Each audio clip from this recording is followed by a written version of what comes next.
Depois de intensas semanas de tensão e negociação, a gente pode falar que finalmente começou.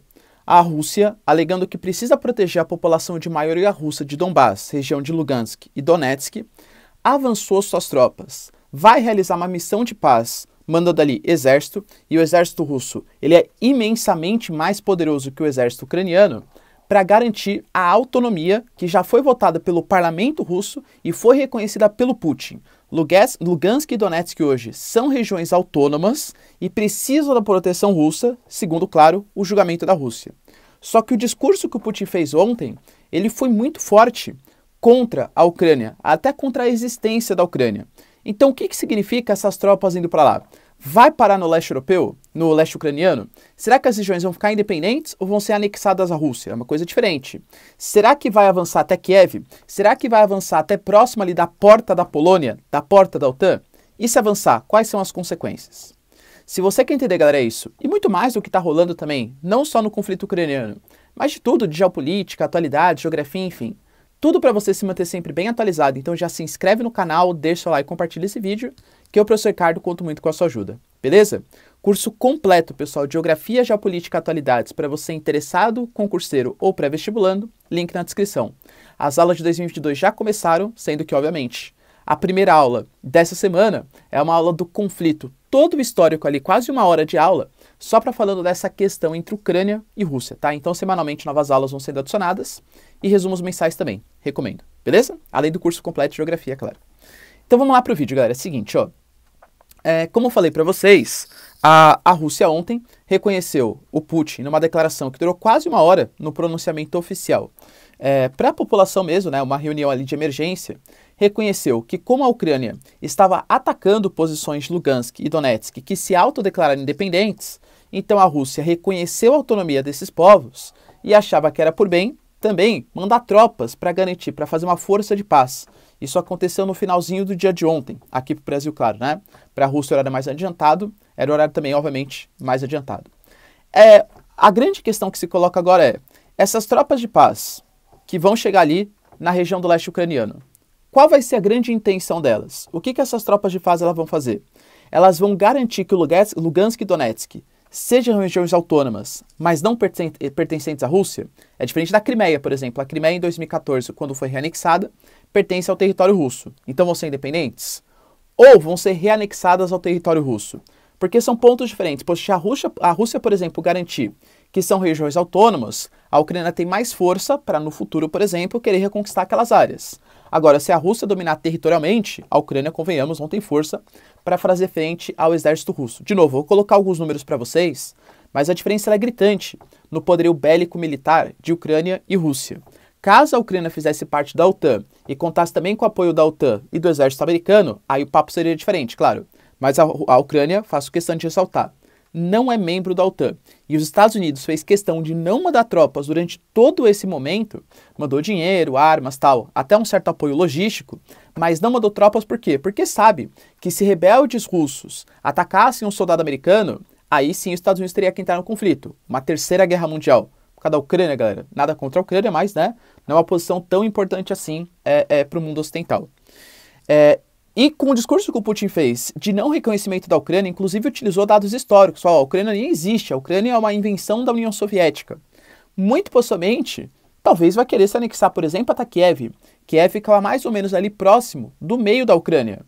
Vai dominar até Kiev? E se dominar até Kiev, vai expandir para toda a região ucraniana. As portas, por exemplo, da Polônia, são planos diferentes, tá?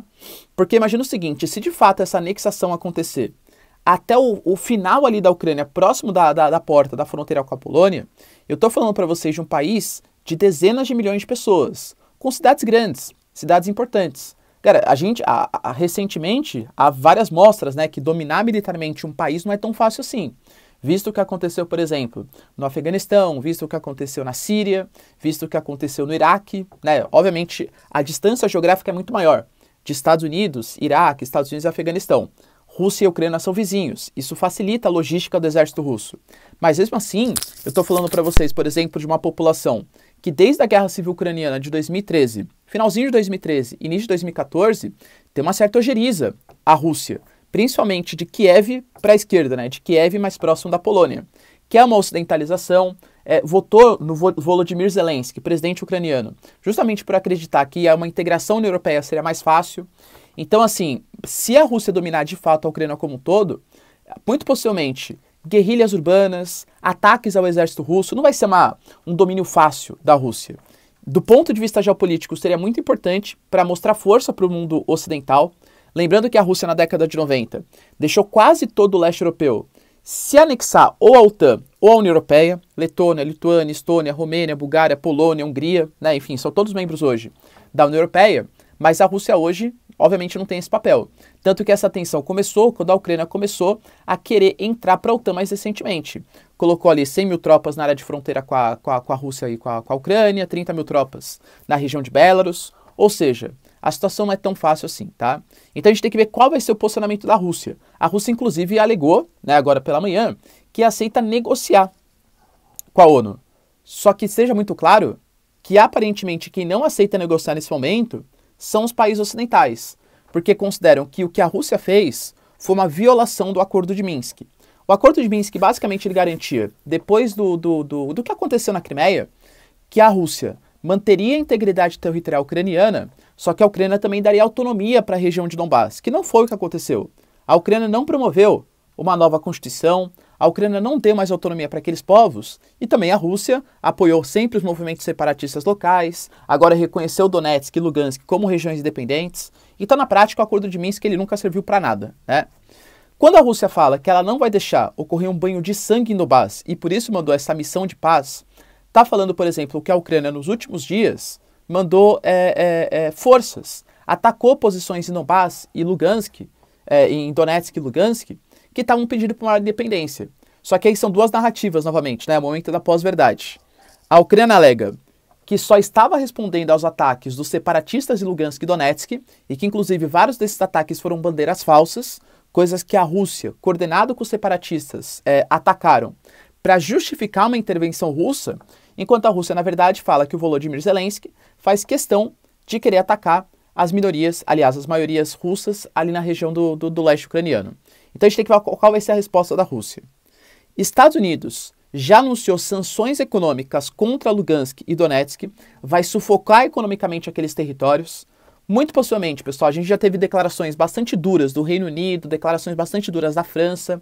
A Ucrânia, o Volodymyr Zelensky, anunciou romper relações diplomáticas e geopolíticas com a Rússia, alegando que está ferindo o Acordo de Minsk e a própria questão da soberania territorial. Então, assim, o mundo ocidental está vindo forte nisso. Está considerando que essas tropas que estão sendo mandadas para Donbass ferir a soberania ucraniana. E, galera, convenhamos, eles têm medo que essas tropas avancem até o oeste ucraniano e seja mais uma derrota do mundo ocidental. Mais uma vez, a Rússia, que já interferiu na Crimeia, que já interferiu na Síria, que já apoiou, por exemplo, a independência da Ossétia do Sul e da Abkhazia na Geórgia contra os interesses ocidentais, ganhe mais uma batalha se expandindo por toda a Ucrânia. Talvez isso fortaleça a China no conflito de Taiwan, percebe? Professor, e o Brasil nessa? Eu diria que o Brasil tem um pouco de azar, né? O azar, galera, que o Brasil teve. A gente está no Conselho de Segurança da ONU. A gente é um membro não permanente. A ONU, no Conselho de Segurança, tem 5 membros efetivos e 10 membros que são temporários, com mandato de 2 anos. O Brasil vai ficar de 2022 até 2023. Na prática, galera, convenhamos que o Conselho de Segurança da ONU, pouca coisa ele faz. Mas discute, né? Porque, assim, na prática, para exercer alguma ação, não pode ter o veto de nenhum dos 5 membros permanentes. Estados Unidos, China, França, Reino Unido e Estados Unidos. Convenhamos que tudo que os Estados Unidos quer, China e Rússia vetam. Tudo que a Rússia e a China querem, Estados Unidos veta. Então, na prática, ninguém faz nada. Deliberativo, os capacetes azuis. Mas todo mundo dá o pitaco, todo mundo dá a sua opinião. Pois é, galera, nesse momento de uma das piores crises geopolíticas da história contemporânea, o Brasil tá lá e tem que dar a sua opinião. O Brasil tá fazendo a famosíssima política do em cima do muro. Evitamos criticar o Putin. Galera, convenhamos, o Bolsonaro recentemente até viajou para a Rússia, para estabelecer alguns acordos econômicos, fazer um eixo conservador junto com Hungria, Rússia e tal. Então a gente evitou criticar o Putin. Mas a gente falou que a gente é a favor da paz. Sabe aquele discurso nada com nada? Realmente, tem que aprovar a paz, porque a paz é super importante, tem que respeitar a autodeterminação dos povos. Tá, Brasil, mas e aí, o que você apoia? Inclusive, a própria Ucrânia está pedindo uma posição mais séria do Brasil. Porque lá durante o governo Dilma, a Dilma, ela não reconheceu aliás, não condenou a anexação da Crimeia pela Rússia. Agora a Ucrânia está pedindo, Brasil, fale que isso é errado. Fale que Donbás é uma região que tem que pertencer aos ucranianos e não tem que pertencer aos russos. Então os próximos dias, galera, serão decisivos.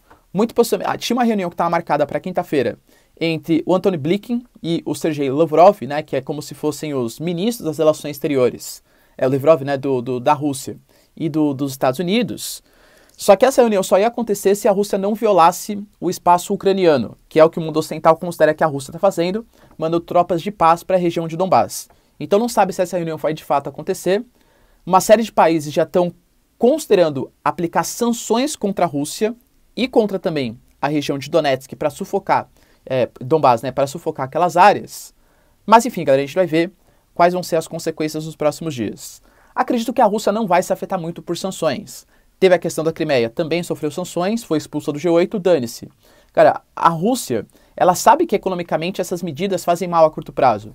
Pô, as bolsas russas estão caindo, os investimentos na Rússia tendem a cair no curto prazo, mas nesse momento o Putin considera que geopoliticamente, estrategicamente, é mais importante se consolidar como uma grande nação, militarmente hard power, do que ter uma importância econômica a curto prazo. Bolsa de valores, sanções, etc. Pô, sanções. A parceria com a China, que é uma das maiores economias do mundo, está indo de vento em popa.